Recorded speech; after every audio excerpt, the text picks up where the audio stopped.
네, 반갑습니다. 저는 서울 아산병원의 종양내과에 근무하는 김태원입니다. 주로 제가 하는 일은 이제 항암제 치료하는 일이고, 외과 선생님 또 방사선 종양학과 선생님들하고 같이 해서 치료를 일반적으로 하게 됩니다. 제가 진료실에서는 사실은 이제 많은 시간을 할애를 못 했는데, 이런 뜻깊은 자리에서 또 우리 마침 또 제 외래에 오시는 또 환자분도 계셔서 이런 자리에서 할 수 있는 기회를 가지게 돼서 더 뜻깊게 생각을 합니다. 제가 오늘 이 자리에서 얘기 드릴 내용은 크게 세 가지입니다. 하나는 이제 전이암들, 재발암에서 어떻게 치료할 거냐 하는 것들이 이제 대부분을 차지하고, 그 다음에 재발 방지하는 치료를 어떻게 할 거냐, 그 다음에 이제 치료 자체가 수술, 항암제, 방사선 하나로 이루어지지 않고 이런 치료를 어떻게 환자한테 가장 최적으로 치료할 건지 하는 고민들을 많이 하는데, 거기에 대해서 간단하게 말씀을 드리도록 하겠습니다. 최근에는 보시는 것처럼 이렇게 이제 암 치료를 하기 전에 암 조직에서 이제 유전자 검사를 시행을 많이 합니다. 예전에는 이제 특정한 유전자에 돌연 변이가 있는지 없는지 이런 것들을 개별 유전자를 하나씩 이제 검사를 해서 확인을 했는데, 최근에는 이렇게 이름이 좀 어렵죠. 차세대 염기 서열 분석, 영어로는 NGS라 그러는데, 이렇게 하게 되면은 여러 유전자의 이상을 이제 한꺼번에 볼 수 있다 하는 것들이 장점입니다. 그래서 이 검사는 모든 환자한테 다 할 필요는 없고, 그러니까 전이가 있어서 재발이 있어서 치료하는 환자들은 이런 게 표적 항암제를 어떤 걸 선택을 할 거냐 하는 경우에 도움을 좀 받을 수가 있습니다. 그래서 전이암에서 이런 검사를 한다 하고, 또 일부 또 병원의 검사에서는 또 이게 면역 항암제가 대상이 되는지 아닌지 이런 것들을 파악할 수도 있는 경우도 있고요. 그 다음에 기존의 이제 항암제 치료 말고 또 그다음에 임상 시험에 대상이 되는지 이런 것도 이제 파악을 해당이 되는지를 확인할 수 있는 경우도 있어서, 최근에 전이암에서 NGS 검사로 하는 경우들이 이제 점차 늘어나고 있습니다. 그러면은 어떻게 검사를 하느냐 하는 건데, 따로 뭐 혈액으로 검사를 하지는 않고요. 일반적으로는 기존에 있는 조직, 수술했던 조직이라든지 아니면 처음에 대장암 진단을 받았을 때 조직을 가지고 검사를 할 수가 있습니다. 물론 이제 조직이 너무 오래돼서 이제 그 조직에 이제 부패가 있거나 이런 경우에는 이제 새로 조직 검사를 해야 되는 경우가 있는데, 일반적으로는 따로 새로운 조직을 얻을 필요는 없습니다. 최근에는 혈액을 통해서도 검사하는 방법이 있어서 혈액에서 어떤 유전자 이상하고 암 조직에서 이상하고 거의 비슷하더라 해서 아마 곧 이제 빠른 시간에는 혈액을 통해서도, 왜냐하면 조직을 얻기 어려운 환자들이 있습니다. 아주 몸에 깊숙이 있어서 조직 검사하는 게 굉장히 부담스러운 경우에는 이런 검사도 아마 이제 곧 보험이 돼서 이런 혈액을 통해서 검사하는 방법도 있을 것 같습니다. 검사를 하게 되면은 한 2주 내지 3주 걸리기 때문에 일반적으로는 이제 일반 항암제를 먼저 사용을 하고, 경우에 따라서 나중에 이 결과를 보고 표적 항암제를 추가하는 경우들이 많고, 2년 전부터인데 이제 대장암에서는 이제 이런 NGS 검사하는 게 보험이 됩니다. 근데 이제 조건부의 건강보험 적용을 받기 때문에 아직 비용이 조금 비싸다는 게 조금 현장에서의 고민이긴 합니다. 실제로 이제 대장암에서 어떻게 이제 항암 치료를 하느냐 하는 것들을 이제 모식적으로 표현을 한 겁니다. 그래서 이렇게 이제 빨갛게 표시가 된 게 이제 표적 항암제고, 이렇게 검게 표시되는 게 이제 일반 이제 세포 독성 항암제입니다. 그래서 보시면은 표적 항암제를 단독으로 쓰는 경우에 보다는 이렇게 일반 항암제하고 같이 했을 때 효과가 훨씬 더 좋은 걸로 돼 있고, 1차 치료, 2차 치료 안 되는 경우에는 이제 3차 치료로 이와 같은 표적 항암제를 사용을 합니다. 그래서 항암제만 사용하는 건 아니고 우리가 중간중간에 전이가 있다 하더라도 수술이라든지 방사선 치료라든지 고주파 시술 같은 걸 같이 하면은 폐나 간의 전이 개수가 적은 경우에는 이런 항암제하고 이런 치료를 같이 했을 때 또 경우에 따라서 완치를 기대할 수도 있기 때문에 저희가 적극적으로 이런 치료들을 같이 하고 지금 이제 이런 그 표적 항암제들은 이제 보험도 적용이 대장암에서 되고 있습니다.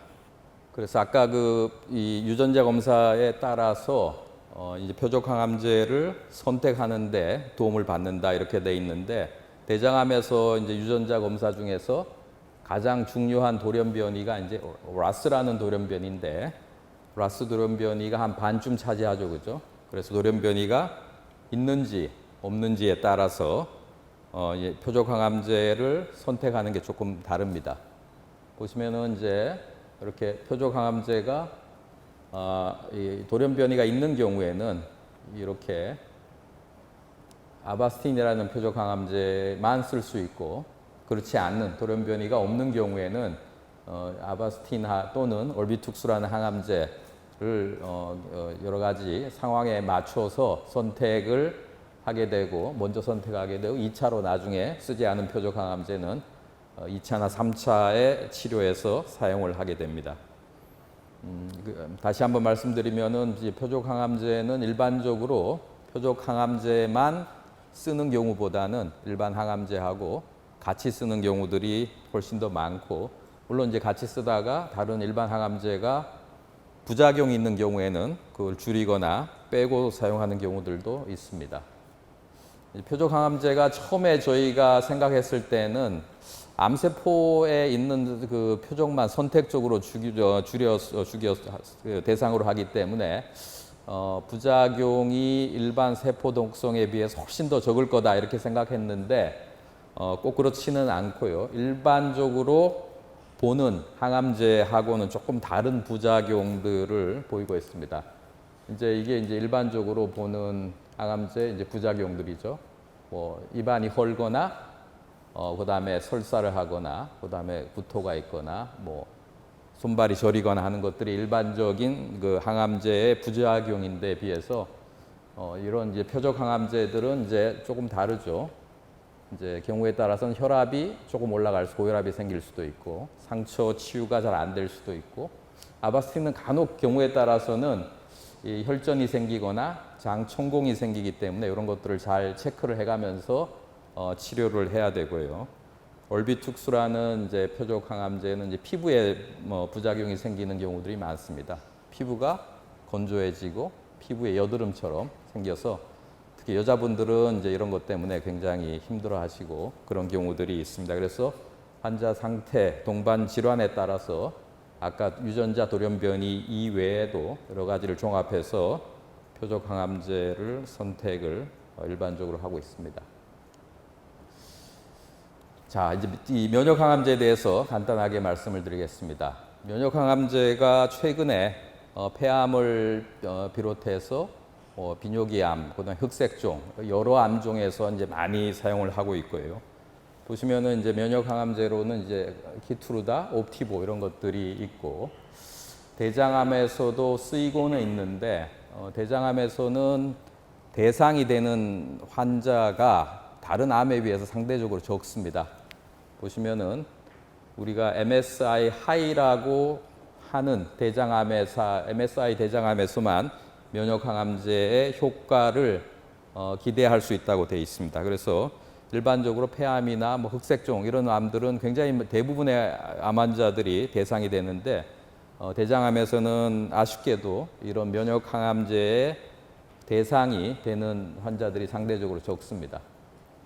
그다음에 이제 저희가 외래에서 가장 이제 많이 문의를 받는 경우가 대부분의 폐암은 면역 항암제의 대상이 되는데 폐 전이가 있는데 면역 항암제의 대상이 되느냐 이런 문의들을 저희가 많이 받습니다.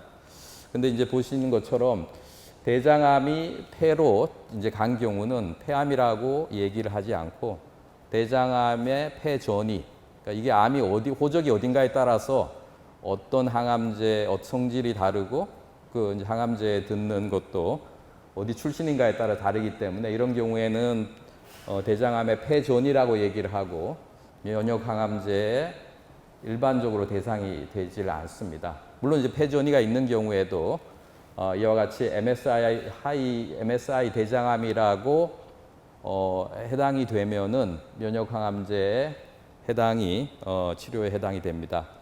아직 대장암에서는 이제 폐암이나 다른 암하고 달라서 이제 보험이 아직 적용이 안 돼서 아마 빠른 시간 안에 대장암에서도 이제 보험이 되기를 저희가 기대를 하고 있습니다.